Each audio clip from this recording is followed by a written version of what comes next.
Let's get ready to rumble. Hey, GoDaddy, the intruder is upstairs, and the Federal Bureau of Incident Response. These stories and much more on today's episode of MSP Dispatch.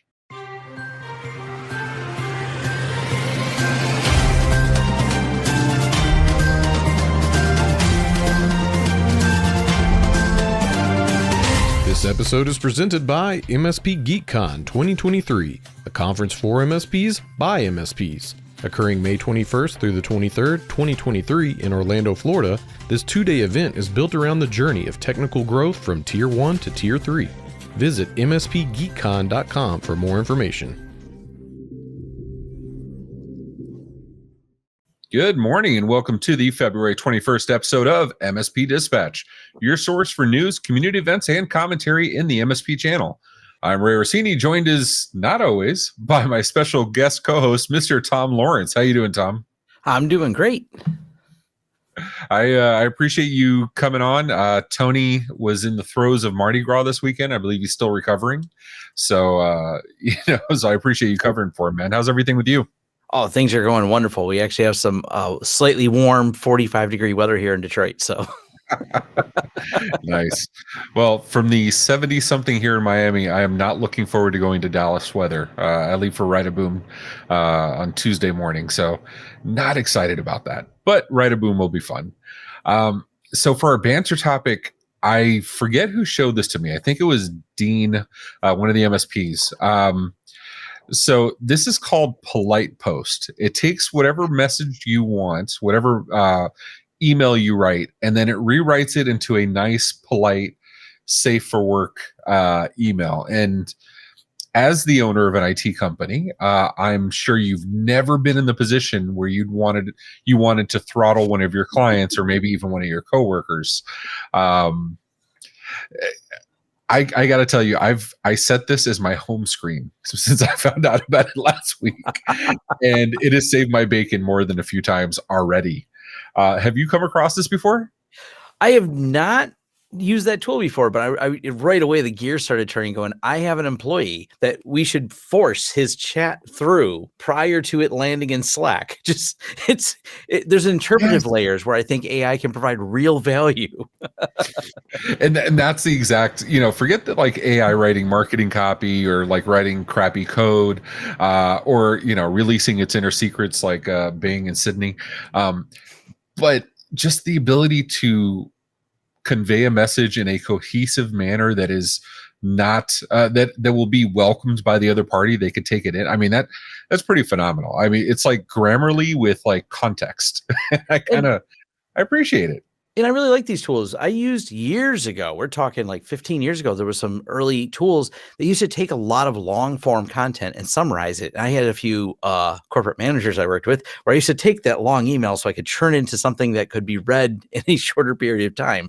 And I think it's going to be a good interpretive layer for people who want bullet points. So we can take our bullet points or harsh points and turn them into soft points for the other side. And then it needs to interpret back because they're going to type something really long that I don't want to read. So give me a summary. What is it you're asking in these 6 paragraphs? Look at you making it all productive. My happy takeaway was I could get out all my frustration and vent on the top box, hit submit, and then they give me a nice way to communicate to others. So yes. I would love to see the MSPs play with this. Put both the before and the after. Put it in the chat. Put it in the comments of the story below, or throw that over to Discord. But for now, let's get into some news.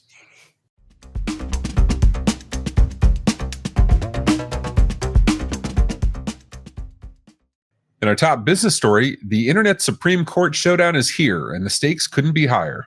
Written by Izzy Lepowski for FastCompany.com. This week, the U.S. Supreme Court will hear 2 cases that could change the way the Internet platforms filter and remove content. The 2 cases are Gonzalez versus Google and Twitter versus Temei. After terrorist attacks, the 2 cases were filed separately against Google, Facebook, and Twitter. The plaintiffs claim that these companies enabled the spread of ISIS propaganda online, making them complicit in aiding and abetting terrorism. In the Gonzalez case, the Supreme Court will decide whether Section 230 protects platforms from liability for what other people post and for the platform's recommendation algorithms. In May, the court will assess whether an internet platform can be charged with aiding and abetting terrorism if a service wasn't directly used in the attack. The cases could change the way companies sort, filter, and remove content on the internet, potentially making those companies liable for the worst content on their platforms. The outcome of these cases is likely to have far reaching consequences for the tech industry and online speech. However, it's unclear how the Supreme Court will weigh concerns about terrorism, free speech, and internet regulation when making the decision.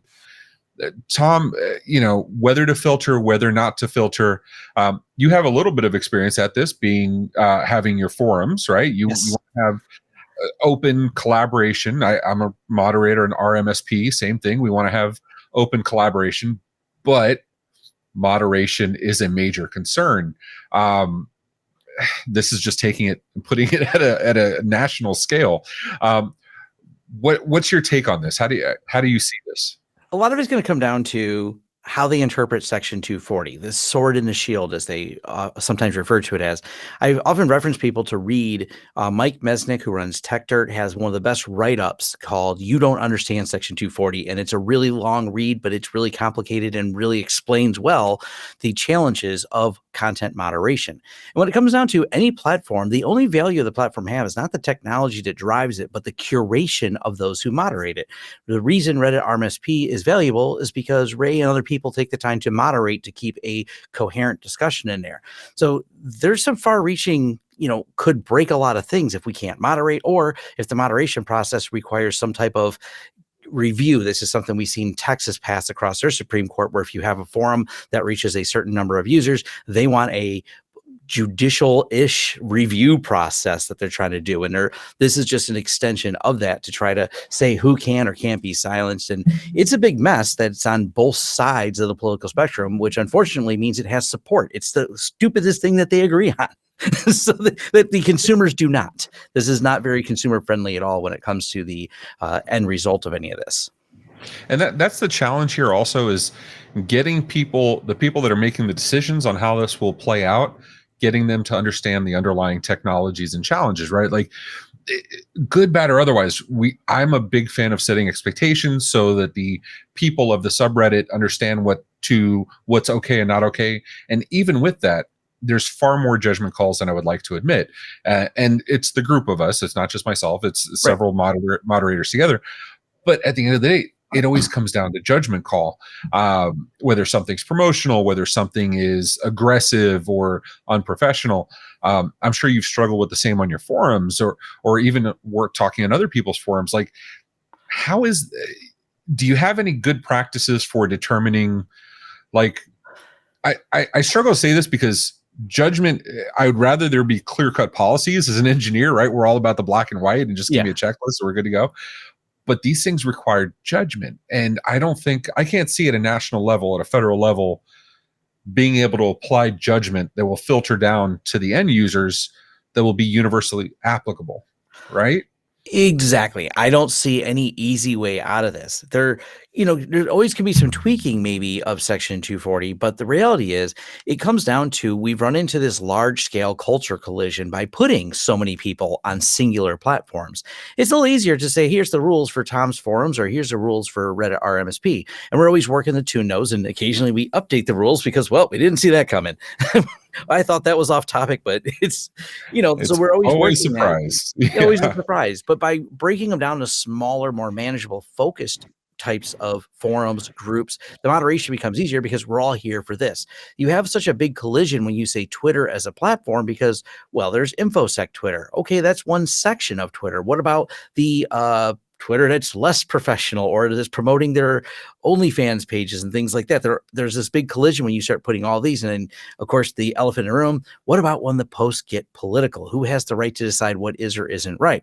Well, I don't really want my mixing of InfoSec Twitter, which is mostly why I'm there, colliding with a bunch of political things that I'm not there. And somewhere along the line, someone arguing about sports. So it's almost it's the too big problem of they are too big. You're trying to stick everyone in one big bowl of soup and it stinks. And I don't I'm not for regulation to say breaking these places up, but I think we've just reached some limits that this singular, let's put everyone in one place and then come up with policies that we then can then apply to the everyone filter are just irrational and not going to work well.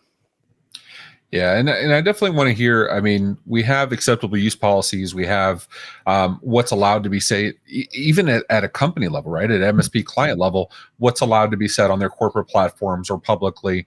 I would love to know how the MSPs are addressing this. Hit us up in the comments. Hit us up on Discord, Reddit, on Tom's forums. I'll go find it over there because I'm over there too.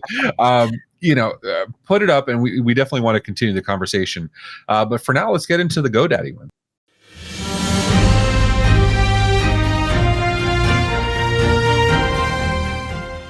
Who's your daddy? Well, apparently some hackers. Web hosting and domain concern GoDaddy has disclosed a fresh attack on its infrastructure and concluded that one in a series of linked incidents dating back to 2020. So GoDaddy has been infiltrated several times. They've actually, if you follow, they're maybe because they're one of the earliest big popular web hosting and registrar companies, they've had so many controversies, but this feels like one more to add to the dumpster fire that I kind of feel, and I think is shared by a lot of the community, of just how GoDaddy operates.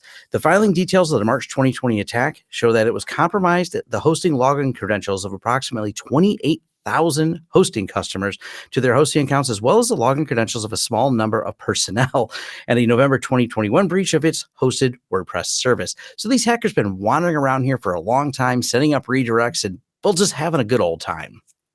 So hearing this, I'm trying to go back and think other example of long-term breaches, right? So I'm thinking about like the 2014 Sony attack. That I believe lasted for over a year, that they had access to the platform to them over a year. I think Marriott was very similar.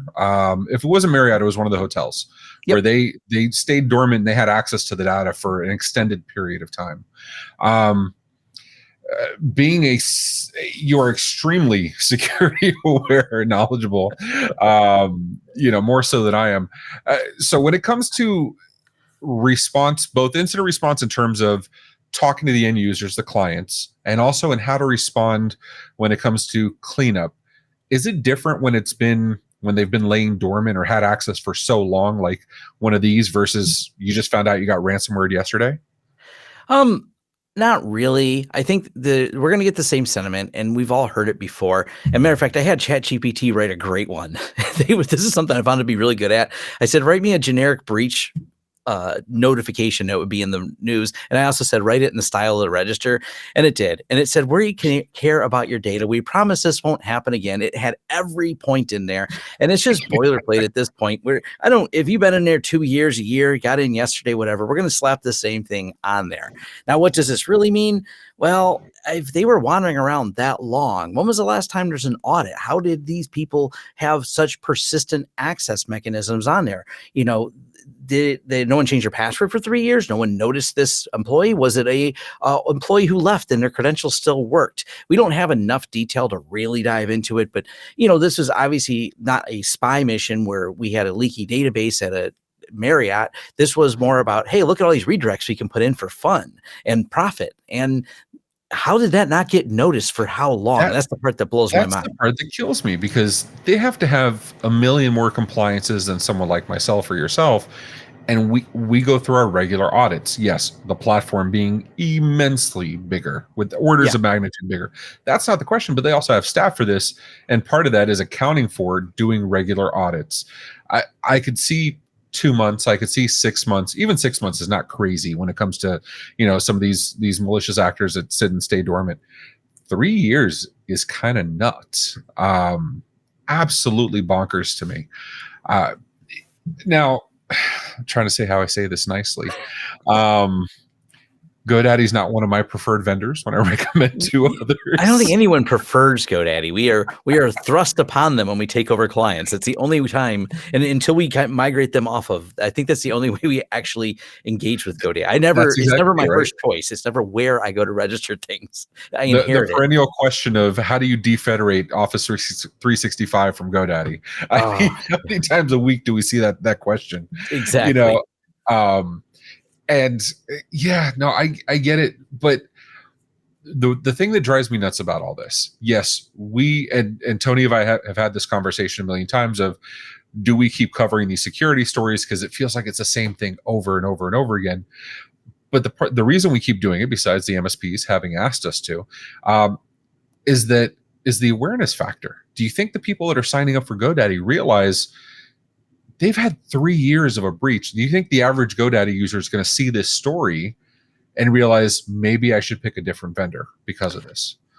I think so. And I think there's still, as we know from the forums, there's always another MSP starting every day. So this is news to them. They don't know the war stories. But the good news is, if we post this in our MSP, the drama of people going there, everyone wants to tell their battle story of dealing with code. Oh yeah. Oh yeah. So I think people will get the impression pretty quickly. And this is just more dogpiling. I actually encourage people to head over to Wikipedia and look at the history of controversies with GoDaddy. And they're like 20 years. I forgot about their whole boycott over them supporting SOPA. Like, talk about a company that's just had a history of terrible things. Well, not just their service. And that's the case that kills me, right? Comcast has a horrible history of bad decisions. Mm-hmm. You have trying to think, Uber is another company, constant cover-ups and horrible decisions, like the most worst decisions of humanity has been made by the executives at Uber, starting with potentially stealing code from Google, right?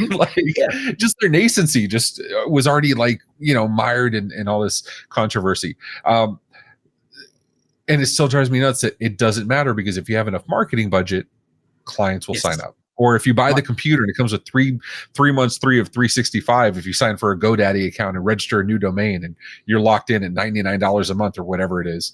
I'm making all these numbers up, by the way, but before I get yelled at. But it drives me nuts. But you know what I'd love to see from the MSPs? Give me a good reason to use GoDaddy. Tell me I'm wrong. Give me a good reason to use GoDaddy so Tom and I can laugh and maybe learn something. I doubt it, but maybe learn something. Now I have a new question for ChatGPT to explain to me why I should use GoDaddy. There you go. And while Tom's doing that, we can move on to the next story.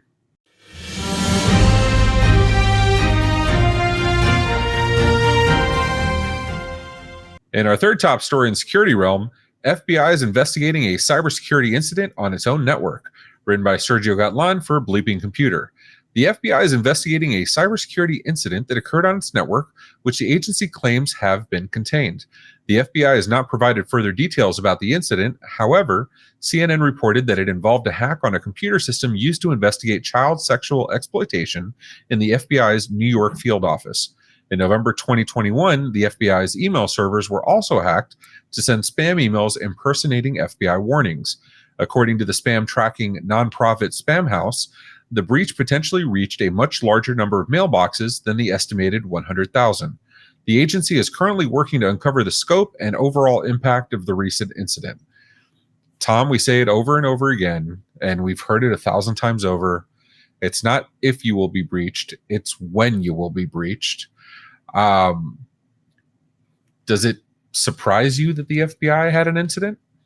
No, it's just a matter of time. And in some ways, they've had incidents. If you're a fan of Darknet Diaries and you follow the Golem Fund episode, where the person used the FBI's computers to carry out other hacks, which was one of the funniest things ever, but especially in the context by which he was being observed by the FBI while doing it. So that was, anyways, it's going to happen at some point. Now, my understanding, and I don't have any intimate knowledge of specifically the FBI, but I do have friends that work at places like Homeland Security, and they do a reasonably good job, I feel. I've never been hands-on, but just talking to the IT infrastructure people, of air gapping some of the really critical things where they have more than one computer in my friend's office because he can only look things up over here and email about them over here, because email being one of the big breaches. And it's kind of an interesting what maybe the future looks something like for any company that cares highly about security is, hey, look at how compartmentalized they've done this. Because as you know, having worked with law enforcement, the chain of custody when it comes to evidence, and if any suspicion that chain of custody, the defense has a heyday with it. So if any cases are in process and someone says, well, your computer had someone in there, how do I know they didn't change my client's evidence, Your Honor? I want this case dismissed. And that is something that has occurred in smaller law enforcement where there has been breaches and it was a factor for them to, kind of get away with going, hey, we can't really trust the things you have here on this evidence, especially because they're investigating the worst of the worst crimes with child porn. It's going to be all electronic evidence or a majority. So you have this big, I understand why that's a target and understanding the systems that it was related to. So it's scary. So taking it back to our level, right? Because the federal government, especially a law enforcement agency, having air gap systems, or not air gap in traditional sense, but at least separate systems for communication versus internal searching, that makes sense. At a more commonplace level, like the average MSP client, unless they're critical infrastructure or something, I can't think of any of my clients in the past that would ever gone for such a thing. I would have loved to sell twice as many computers, but I never would have gone for that. But, but taking it down to a more reasonable level, a more practical level, there's been operating systems. Google has done this in the past. There's been phones in the past that had separate storage areas for personal versus business to keep the quote unquote church and state separate. I do wonder, because that is completely in the realm of possibility, right? So having storage areas, and I know it's not ideal. Ideally, you want separate devices, and separate networks. But I wonder if we can expect that coming to a more personal level, where you can have the storage of ultra sensitive information in one area of a device, and it's completely separate, quote unquote, air gapped within the same device from the rest of the operating system. And that seems to me more reasonable at an everyday level. Yeah, I think it's similar to even what I do with my computer. I have my work stuff, but I have a really fast, fun workstation. I can't just do work stuff on it. Yes, I can focus that way. I have 2 drives in there, and I actually change which drive boots, and each one has a separate encryption password. So they're never to the shall meet. Because they're always 2 separate things with 2 separate passwords. So you can't infect one over to the other because it locks the other one out at the BIOS level. I do that just to protect myself from something stupid I might do. As a friend, I never wish you ill will, but I would love to see the guy that takes your desktop and tries to figure out when he's got to try to break the encryption on one drive and then realize it's completely different on another drive. Yep. Oh, that's got to be like infuriating. That's awesome. You know what?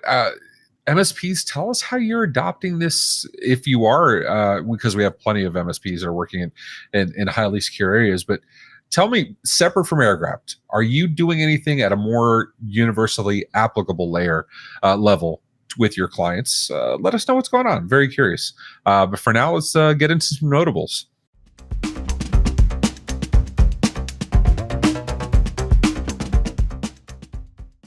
Twitter has announced it will begin to charge users for SMS two-factor authentication. Starting on March 20th, users who want to keep using SMS two-factor will have to pay for the service or switch to a more reliable authenticator app or a physical security key. Twitter is justifying the charge by saying SMS two-factor authentication is vulnerable to SIM swap hacks, and they're not wrong, because that could definitely compromise a user's account. In addition, according to sources, Twitter may be looking to cut costs as it has been phasing out SMS even before Elon took over. Get rid of SMS wherever you can, use a key or use a 2FA app. Mark Zuckerberg not wanting to be left out of the fun of charging for verifying your identity means Meta, the parent company of Facebook and Instagram, is testing that new feature called Meta Verified. For a fee of $11.99 a month, web users and $14.99 a month for mobile users, the feature will allow users to verify their accounts by submitting a government ID. In return, users receive a blue badge, extra impersonation protection, and access to direct customer support. The service will initially be rolled out in Australia and New Zealand, with other countries to follow. This move comes as Meta experiments new business strategies, including the introduction of a paid verification subscription to boost revenue as its advertising growth slows. In my first notable mention, Microsoft Outlook flooded with spam due to broken email filters.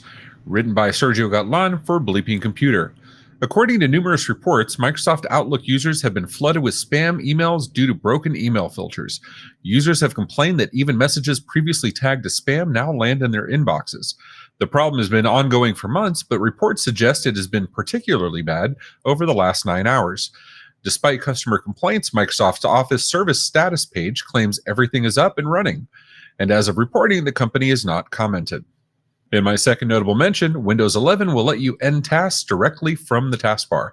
Also written by Sergio Gatlan for Bleeping Computer. Microsoft is adding a new end task option to the Windows 11 taskbar that will allow users to quickly end an unresponsive process by right-clicking an app's taskbar icon. The new feature is currently being developed as a hidden feature of Windows 11 build 25300 in the Windows Insider developer channel. While this new option may be beneficial for power users, it could also cause issues for those who accidentally click and end up closing their apps without saving. Users can enable the End Task option on the jump list of app icons in the Windows 11 taskbar by running a command using the VIVE or Vive tool developed by Windows enthusiast Albacore.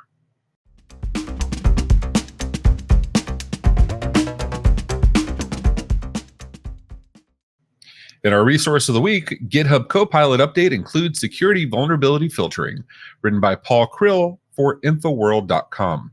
GitHub Copilot, the AI-assisted coding tool, has been updated to provide better security and improve code quality. The update includes an enhanced AI model, foster suggestion delivery, and a new feature to block insecure coding patterns in real time. Copilot is now available for all businesses and includes VPN proxy support.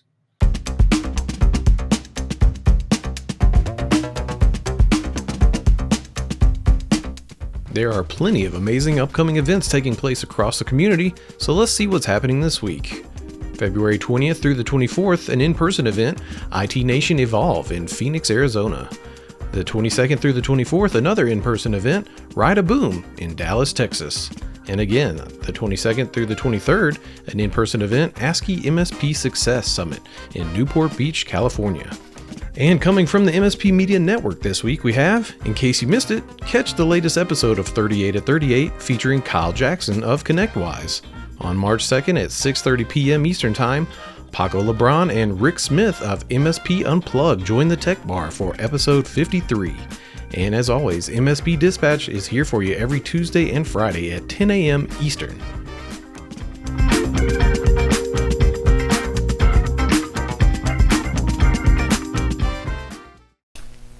Hi, I'm Aaron, and I'm a jobaholic. We all have something in common. We all have a worst job story. Each episode, I'll welcome one guest to share their most insane worst job story. And in return, I'll share one of mine. Join me the first Friday of every month for new episodes of 38 at 38. So how'd you like today's show? If you liked it, hit the thumbs up button. If you didn't, go ahead and hit it 3 times. And if you want to hear more, go ahead and hit that subscribe button on the YouTubes or your favorite podcatcher. Did you know we also have a Discord where we post stories all week? You can propose your own stories and even vote on which ones we'll cover. As my friend Rich Banky says, make sure to tell a friend.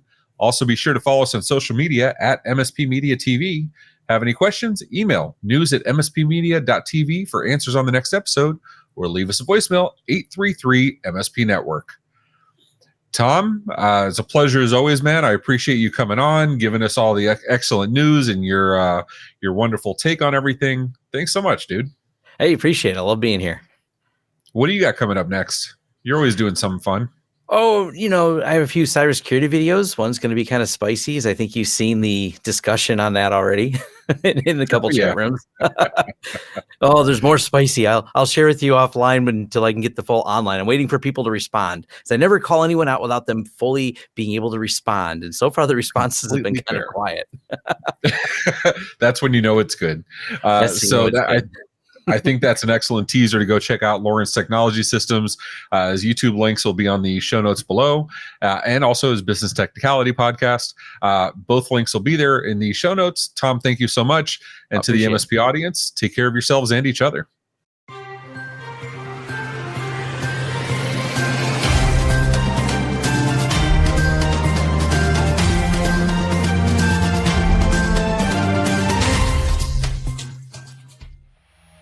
This has been a broadcast of the MSP Media Network.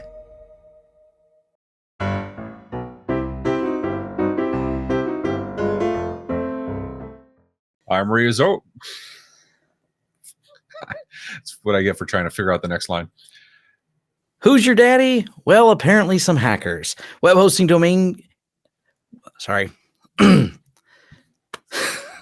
lost a little composure real quick. In my third top story, The FBI is investigating a cybersecurity incident on its network. Written by Sergio Gatlan for Bleeping Computer. The FBI is investigating a cybersecurity incident that occurred on its own network with the... Dry lips today. Twitter's announced the problem has been ongoing for months, but reports suggest it has been... In the resource of the week, GitHub Copilot update includes security vulnerability filtering. Written by Phil Krill for Info... Ooh, I screwed that up. Sorry, Paul. All right. In our resource of the week, GitHub Copilot update includes security vulnerability filtering. Written by Paul Krill for me. In our resource of the week, GitHub Copilot update includes security vulnerability filtering. Written by Paul Krill for InfoWorld. Jesus. In our resource of the week, GitHub Copilot update includes security vulnerability filtering. Written by Paul Krill for InfoWorld.